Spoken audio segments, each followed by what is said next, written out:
transferring into a really powerful stroke.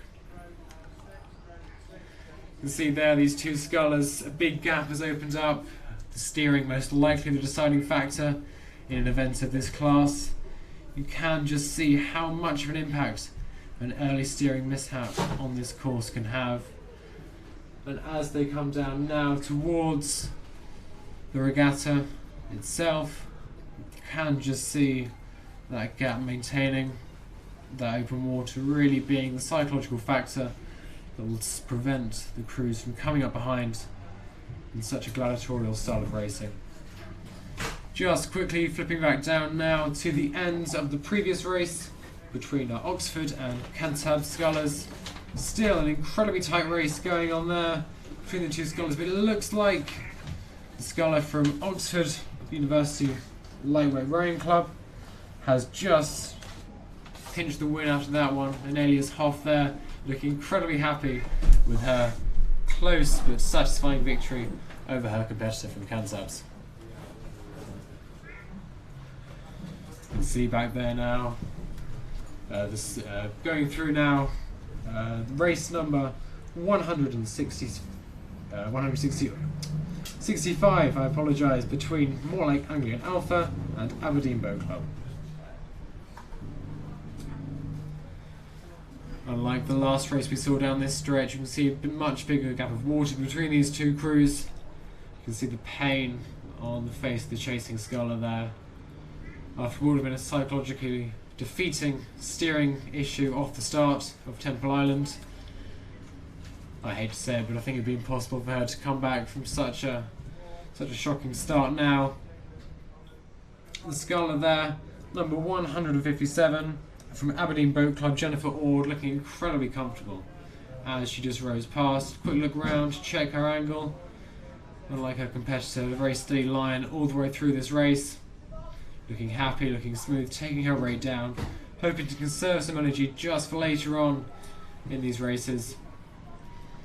Looking to get through to what for her will hopefully be some finals and semi-finals of this Henley Women's Regatta 2019.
Hi everybody, it's Steve back here now with you from the commentary box, and we have race 66 in the aspirational lightweight singles.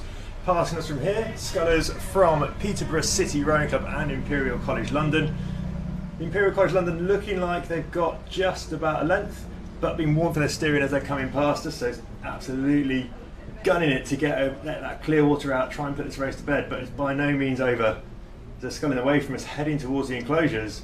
The Peterborough City sculler is absolutely hanging in there. It's complete gladiator style down here at Henley Women's Regatta, especially in the single sculls. It's a one-on-one, especially within the booms. Intense, dramatic, exciting racing, adrenaline fueled, and as we can see there, the crews coming together slightly, just trying to edge that lead out however they can. Yeah, it's quite difficult for the crews to stay in their allocated lanes, and you can see that it's Imperial College that's coming across into the centre of those booms there, which actually will play against their speed because they'll probably catch more stream there, which will slow the boat down. But it just goes to show how difficult it is, even at this level, for the single scullers to maintain a steady line in their race. That's it. The sculler from IC needs to be careful. There's been another quick warning from the umpire as she was coming over to the middle of the course there. She doesn't quite have enough distance yet to move over to the middle and really stamp her mark on this race. So she's back onto station now.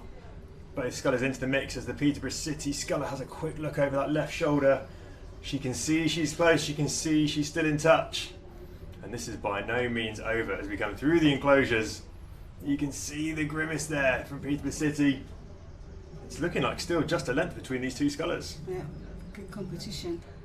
Absolutely furious racing every single time between these single scullers, whether we're in the heavyweights, the lightweights, in any level. The singles always produce year on year this dramatic racing that draws in crowds and really engages an audience. Really dramatic, gladiatorial style, one-on-one, fantastic to watch. And Mussolari looks like she's tiring a little bit, got her head coming down. Robotham has still got her head straight up, maintaining good posture there, but both scullers will be getting quite tired as they come to the finishing stages of their race. We've seen earlier today some of the races have been won quite easily, and the leaders out in the front of them to take that rate down and really relax. This is not the case in the last few metres of this aspirational single sculls, as the crews have to keep competing stroke for stroke just to try and edge their bow ball over the finish line first. That's it. I think we've got the IC sculler there, just tidying up slightly for my money, but still I think she's just on for the win as we're approaching the finish of that race. And as we finish that race, race number 67 goes off, which is the final of the current races, final round of the current races in the aspirational lightweight single between Canterbury Rowing Club and University of Surrey. Both crews into a sprightly start. Slight steering issues for the crew from Canterbury, but I think they're back onto station now. And also watching that race, we've got one eye on the finish of the race before them between Peterborough and Imperial College, which is by no means done. If anything, Peterborough are absolutely coming back on Imperial College. Yeah. Georgia Plunkett's in the race we're just seeing coming up now from Canterbury Rowing Club. Really trying to gun it home for her home club there. Fantastic views here at Henley Women's Regatta as we see these single scullers come past, absolutely trying to defend their titles and progress into the later stages of this event. And just going back up to the race further up the track, the sculler from Peterborough has just moved into the lead. Oh, right on the line. We shall have to wait to see what the result of that race was. From certainly here, we can't call it. Incredible racing from both ladies there. Great stuff. And as they move into where the crowds are and across the enclosures, they'll be getting more support to urge them on from their families and friends and colleagues, and that might just spark a little bit more energy to help them finish and put in a sprint finish towards the end of the race. Even though this is a slightly shorter course than we'd normally see internationally, only 1,500 metres, when you're on the course it doesn't feel like that at all. It's a tough distance, and these rowers need every ounce of support they can get, both from inside the boat and on the bank. Yeah, they'll be sitting in a world of pain there, having gone through the lactate threshold, which is something I learnt about the other day. But it's, these scientific terms being thrown around nowadays. Yeah. It's completely over my head. Means pain, though. Yes, I think pain is normally It's quite a good way to sum up what these athletes feel. The good athletes in these boats will make it look easy, but as we can see there, it's definitely not easy. It's incredibly tight. We've seen this over and over again in these events. It's so tight, especially coming through the regatta enclosure. Fantastic to see. It's been many years since I've experienced any lactate, I'm pleased to say. But we can see now these two single scullers, as you say, had great racing between these lightweight scullers. We've seen it in almost every round so far, and Canterbury and University of Surrey are not disappointed again. As we come to the midpoint of the course, there's still nothing to choose. It's the weight limit in these sculls, I've decided, that can really create this dramatic racing. With the weight limit, I can't remember exactly what it is for the lightweight women, but it means that more often than not it's down to technique and steering and tactics, which creates really fantastic racing, as we've seen over and over and over again. Fantastic close up there of the sculler coming down. Wedgwood from Surrey University, really making it look nice and easy. Fantastic stuff there. Lovely shots along the water, gliding along. See the blade work there. Like we said earlier, even when she's reached her lactate threshold, my new favourite word, she seems to be able to really maintain that fantastic posture. Just the bows of her opposition from Cantabs creeping up there. Absolutely fantastic to see. Plunkett just taking a look behind her, then making sure that she's staying on the right line for her. She can't obviously see Wedgwood from that vantage angle, but both rowers still thinking that they've got something to give here, looking for the line, but pushing hard. The sculler from Cantabs there, used to a very bendy, twisty river down on the Cam, quite different from what she's experiencing up here on the Thames. It doesn't seem to have played her any disadvantage. It's still incredibly competitive as we come into these last few strokes of this event.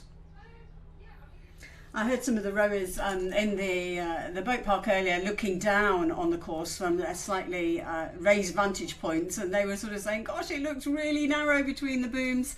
And this side-by-side racing, it is very difficult, particularly for the single scullers, that they're difficult boats to control, especially when they're going at full pelt. And even though we might think, this looks like there's plenty of room out there for two little boats, but when they're trying to focus on so many things at once, it is very easy for them to steer off course or even crash into the booms. Thankfully, we don't see too much of that today.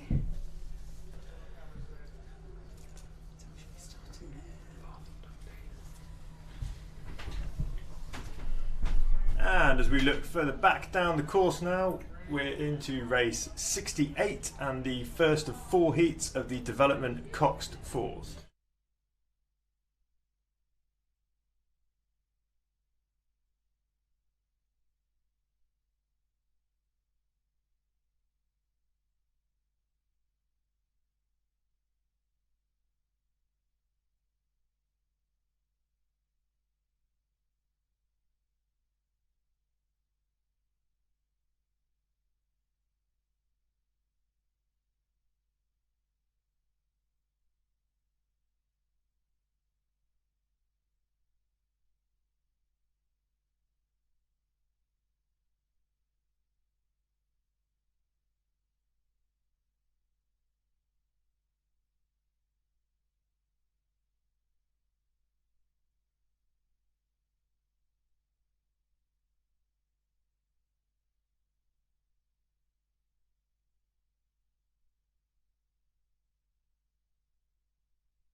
And we've got race 68 passing the commentary booth here.